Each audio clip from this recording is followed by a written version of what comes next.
মনে রাখবেন, সন্তানের কারণে কিয়ামতের দিন অসংখ্য বাবা মা জাহান্নামে যাবে। আবার সন্তানের কারণে অসংখ্য বাবা মা আল্লাহর কাছে এত বেশি সম্মানিত হবেন, তারা নিজেরা হতবাক হয়ে যাবেন। তারা কল্পনাও করতে পারবে না এত সম্মান আমাদেরকে আল্লাহ কেন দিলেন। আমি আপনাদেরকে বলি, পরকালে রবের সামনে দাঁড়াতে হবে, এই ব্যাপারে কি আপনাদের কোনো সন্দেহ আছে নাকি?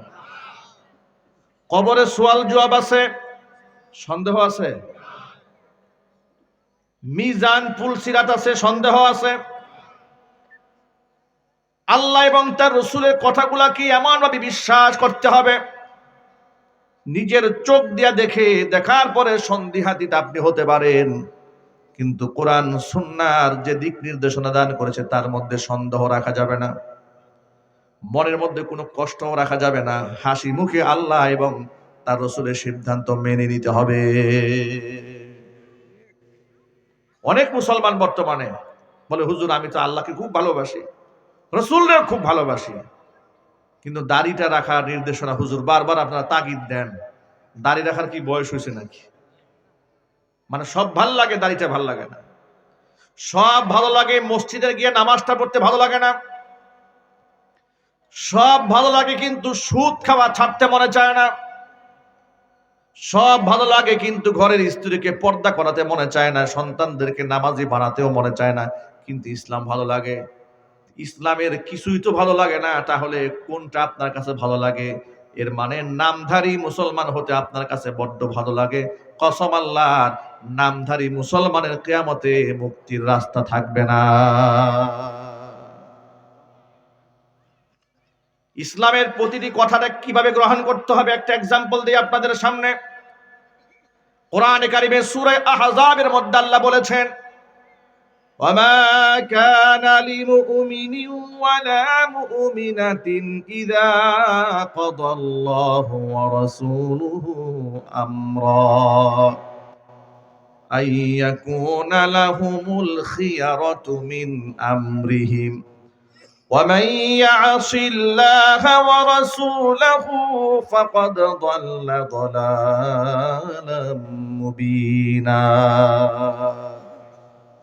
কোন ব্যাপারে যদি ইযা কাদাল্লাহু ওয়া রাসূলুহু আমরা, আমি আল্লাহ এবং আমার রাসূল যদি কোনো ব্যাপারে কোনো সিদ্ধান্ত দিয়ে ফেলে, ফয়সালা দিয়ে ফেলে, কোনো ব্যাপারের চূড়ান্ত ঘোষণা দিয়ে দেয়, শুনানি করে ফেলে, তাহলে আমি আল্লাহর দেওয়া সিদ্ধান্ত এবং আমার রাসূলের দেওয়া সিদ্ধান্তের মধ্যে পৃথিবীর কোনো মুমিন নারী পুরুষের অধিকার নাই নিজের পক্ষ থেকে মতামত ব্যক্ত করা।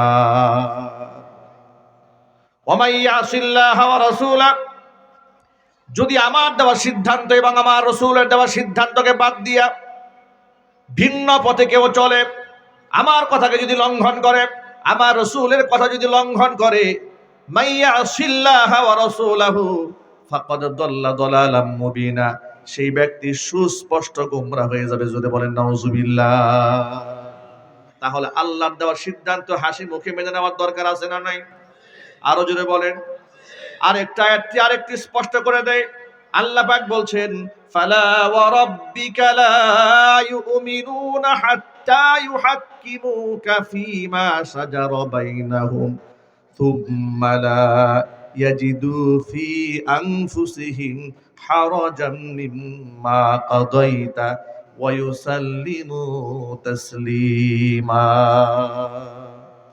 আল্লাহ তাআলা নিজের জাতের কসম করে, সত্তার কসম করে বলছেন, ফালা ওয়া রাব্বিক, ও নবী আপনার রবের কসম করে বলছি আমি, লা ইউমিনুনা, ততক্ষণ পর্যন্ত এরা ঈমানদার হতেই পারবে না, হাত্তা, যতক্ষণ না পর্যন্ত ইউহাক্কিমুকা ফীমা শাজারা বাইনাহুম, নিজেদের মধ্যে অমীমাংসিত বিষয়ে আপনাকে ফয়সালাকারী না মানবে।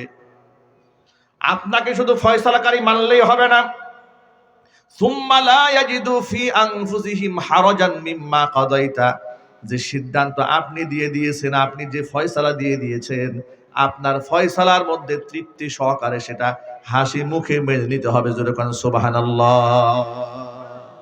ওয়া ইউসাল্লিমু তাসলিমা, একেবারে হাসি মুখে তো গ্রহণ করতে হবে।